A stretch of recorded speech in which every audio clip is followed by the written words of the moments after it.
All right, Wayne Allyn Root with Bill O'Reilly after a wonderful holiday weekend. Thanksgiving 2018 in the books. Christmas up next, and welcome aboard, Bill O'Reilly. Thank you, Wayne. Good to be back with you. Today's topics, obviously, are border, and the caravan and the clash at the border that happened over the weekend, and what appears to me to be a lot of fake reporting, a lot of fake news with the border clash, the tear gas, the one woman up front with the 3 kids barefoot running through the tear gas and the minefield and the rubber bullets. Yeah. And, you know, it just seems like the media is always so biased left, and they're trying to make us believe that this is a humanitarian crisis. What say you?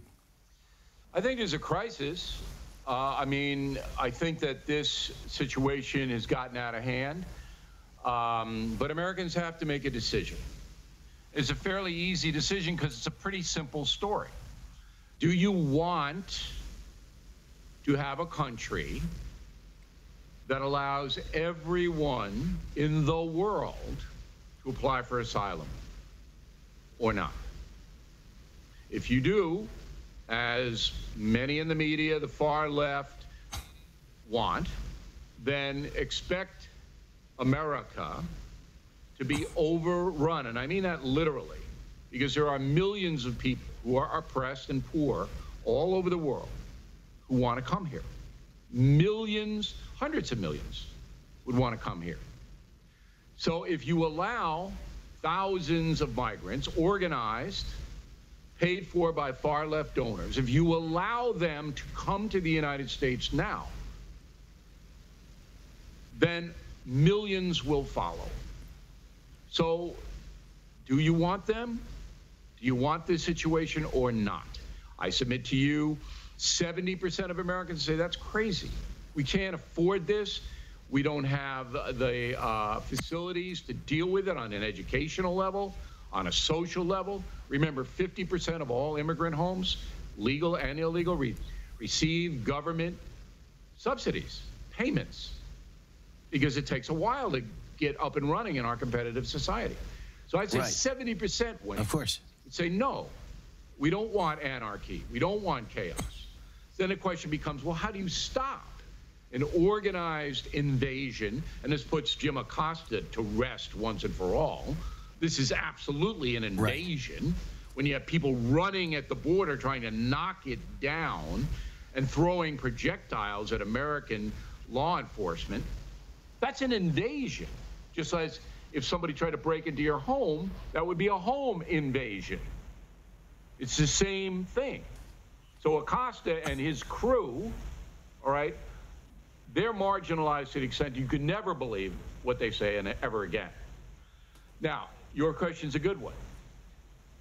They cherry-picked, the media, pictures, New York Post, not a liberal paper, front page, mother, 2 kids, tear gas hovering over them. All right, that happened.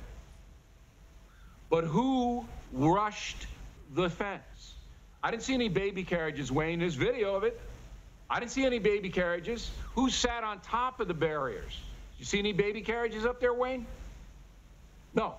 It was all no, as a matter of fact, I saw a long food line. Men. Go ahead. I saw a long food line in Tijuana with the caravan. It was caravan people in Tijuana waiting for food. They're served free food, I believe, twice a day. And somebody videotaped it for a conservative website, and every single person waiting in line for food was a male. There wasn't one woman, there wasn't one child. It was 100% military age, young, strong men coming from Central America and Mexico. Scares the bejesus out of the average American. There were no women, there were no strollers, there were no kids. So it seems to me we're being conned. We are being conned. Now, I said in the beginning I did not believe the Mexican government would allow 5,000 migrants to get to the border. And they really didn't. So here's the real interesting part of all this. I'd say 3,000 to 5,000 got across the Guatemalan border, maybe 3 or 4,000 milled around Mexico. Well, now the estimates are about 5,000 in Tijuana, maybe more. Where did all those extra people materialize from when the Mexicans have sent back a couple of thousand to Honduras and Guatemala and El Salvador? So a couple of thousand said, you know what, this isn't worth it, I'm going back. Where did they all materialize? These are Mexicans. These are Mexican men, all right? Right. So they just hitched a ride. Oh, we're going up to Tijuana. Here's the bus. In Mexico City, that's where the buses were paid for and chartered from. Get on the bus, I'm coming. That's what happened. That hasn't been reported. Last week we went through the funding for this. It comes out of a place in Washington, D.C., the National Immigration Forum. That's where the money's coming from. Nobody reported that. And then the storming of the border was done by young men. Nobody reported that. So yeah, we're being conned big time. Is there at least a little good sign, Bill? Because the government of Mexico appears, and I say appears because there is some question. Trump says that they've agreed to keep the asylum seekers on their side of the border, not let them enter the United States. There was some pushback from Mexico saying that's not true. I can't quite figure out yet if it's true or not, but it appears that they're going to stay on the other side of the border, courtesy of Mexico. Is that a good sign for future cooperation between us and Mexico? I got to tell you, it is so chaotic down there now, according to the people that we're talking to. It goes from hour to hour. Number one, the Mexican government is stuck because they allow these people in the first place. They didn't have to do that. Remember that. One bridge crosses from Guatemala to Mexico. They could have sealed the bridge. They chose not to do it. Number two, the Trump government basically told them privately, if you don't cooperate with us, we're going to shut down all the sectors. Your trucks will be backed up to Argentina. Nobody's getting in, nobody's getting out. That's going to hurt Mexico much more than it hurts the United States. 100,000 people a day cross from Tijuana to San Diego sector. And they've already closed down, the U.S. border authorities, the checkpoints, 3 or 4 times. So basically Mexico's looking at economic Armageddon. And I don't know what they're going to do, Wayne.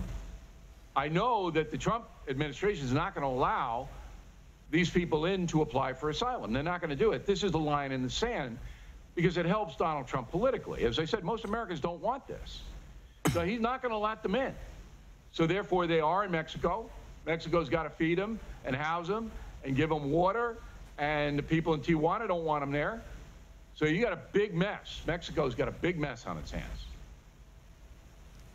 All right, a gigantic mess, but what is great is that we've got Bill O'Reilly to decipher these messes right here on Newsmax TV and the Wayne Allyn Root Show. Bill, thank you, and happy holidays to you. #1 in cable news 16 years in a row, and an incredible bestseller again with Killing the SS. I urge you for Christmas, for Hanukkah, especially for Hanukkah. I'm a Jewish boy, and I'm telling you, I loved Killing the SS. I'm honored that he wrote a book about killing the SS. So go out and get it for your holiday book list at Amazon.com or a fine bookstore near you.